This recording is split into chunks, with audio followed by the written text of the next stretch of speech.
नमस्कार, आप देख रहे हैं बाज़ारनामा और आज हम बात करेंगे संयुक्त राष्ट्र के उस फैसले की या उस कार्यक्रम की जिसका असर पूरी दुनिया में हो रहा है। ख़ास तौर पर भारत जैसे देश जहां पर गेहूं यानी कि अनाज के जो एक बड़ा उत्पादन होता है, साथ ही काफ़ी लोग किसानी खेती करते हैं, उन पर भी काफ़ी असर होने वाला है। मेरे साथ है मेरे सहयोगी हर्ष वर्मा। सबसे पहले मैं आपको बताना चाहूँगा कि संयुक्त राष्ट्र ने फूड सिक्योरिटी कार्यक्रम चलाया था पूरी दुनिया में, जिसका मकसद था कि पूरी दुनिया में कहीं ना कहीं फूड की सिक्योरिटी की जाए।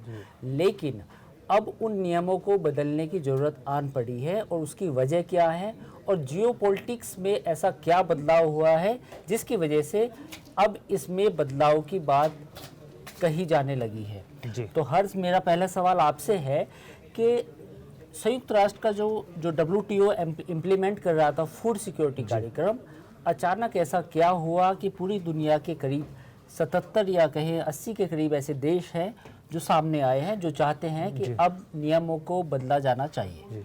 सर, दरअसल ये जो कशमकश है या फिर रस्साकशी कहें, ये लंबे समय से चल रही है। अब करीब 80 देश जो हैं वो एक प्लेटफॉर्म पर इकट्ठा हो गए हैं। और सबसे बड़ी बात, जो चीन हमारा जो सबसे बड़ा प्रतिद्वंदी रहता है और हमारी हमेशा काट करता रहता है हर जगह पर, चीन जो है हमारे साथ आके खड़ा हो गया है।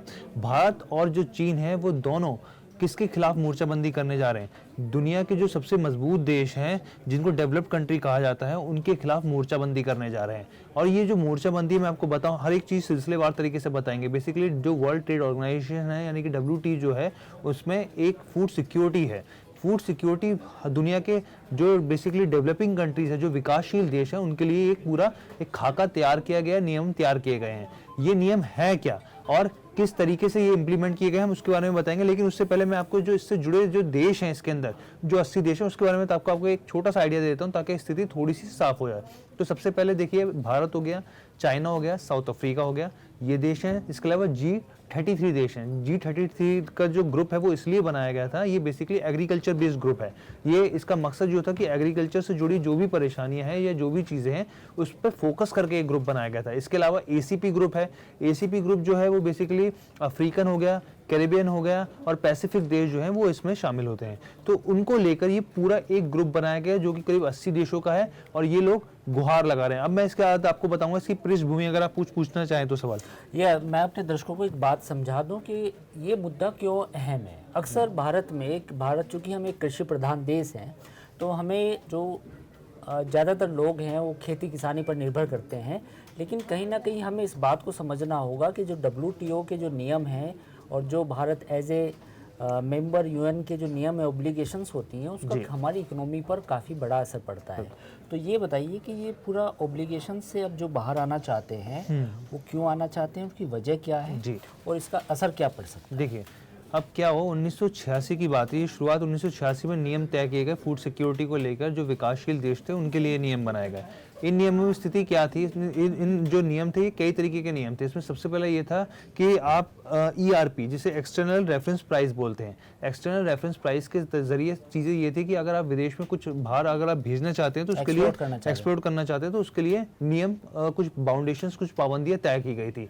इसके अलावा इस जो बाउंडेशंस थी या पाबंदियां थी उसमें कुछ चीज़ें और थी कि अगर आप पब्लिक होल्डिंग करते हैं तो पब्लिक होल्डिंग का एक्सपोर्ट नहीं कर सकते। इसको इस लिहाज से भी देख सकते हैं कि बहुत सारी चीज़ें होती हैं कि भाई आप अगर आपके अंदर अकाल आ जाए देश में, कई बार तो सरकारें भी कुछ चीज़ों को होल्ड करती है। बिल्कुल, जैसे अगर अनाज है, हाँ, जैसे तेल का एक स्ट्रेटेजिक रिजर्व रखा जाता है, बिल्कुल, तो उसी तरह कुछ सरकारें या जो एक कहें कि विकासशील जो देश होते हैं वो एक स्ट्रेटेजिक रिजर्व तो अपने लिए रखते होंगे। हाँ, बिल्कुल। तो ये नियम उन पर मतलब ये उन नियमों को नियम कहते हैं कि रिजर्व आप इस मतलब बहुत ज़्यादा नहीं रख सकते। हाँ, तो एक लिमिट तय कर दी गई थी और एक्सपोर्ट के लिए बैन लगा दिया गया था कि भाई अगर आप अपने देश के जनता के लिए फुलफिल कर देते हैं तो उसके हिसाब से पब्लिक होल्डिंग की तो वो चीज़ नियम था। उसके अलावा इसमें था खाद की कुछ वस्तुओं पर निर्यात लगाया गया था।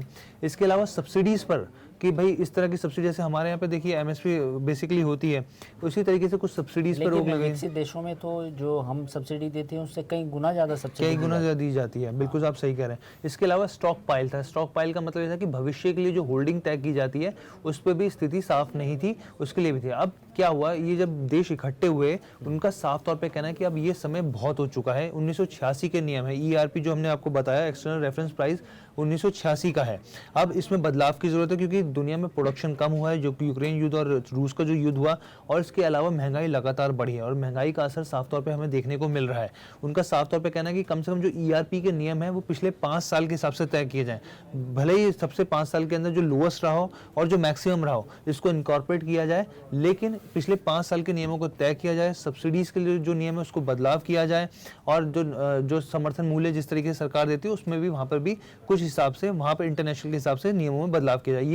ये देश जो है लगातार ये मांग कर रहे हैं और खासकर साफ तौर पर बोले कि 1986 का जो बेस प्राइस है उसमें बदलाव की बहुत ज्यादा जरूरत है और भारत इस सब चीज को लगातार लीड कर रहा है और साथ में चाइना भी इस मामले में सपोर्ट कर रहा है भारत का। जी, कुल मिला के कहानी ये है, मैं समाप्त कर देता हूँ, जो हमें हर्ष ने बताया कि जो चीन और भारत हैं, चूँकि हम एक विकासशील देश हैं दोनों, ये दोनों देश चाहते हैं कि ये जो नियम है 1986 से जो अभी तक नहीं बदले गए हैं, इनमें बदलाव किया जाए और इन नियमों को ऐसा बनाया जाए कि जिसमें उन देशों के पास कुछ ना कुछ ये जो भी सब्सिडी देने का अधिकार हो या अपना एक्सपोर्ट अपनी ज़रूरत के हिसाब से नियम बदलने का अधिकार हो, तो ये लोग ये चाहते हैं। मुझे लगता है कि जो गेहूं, खासतौर पर अनाज की हम बात करें, यूक्रेन और ऑस्ट्रेलिया और कुछ यूरोपियन कंट्रीज़ वहाँ पे सबसे ज़्यादा होता है।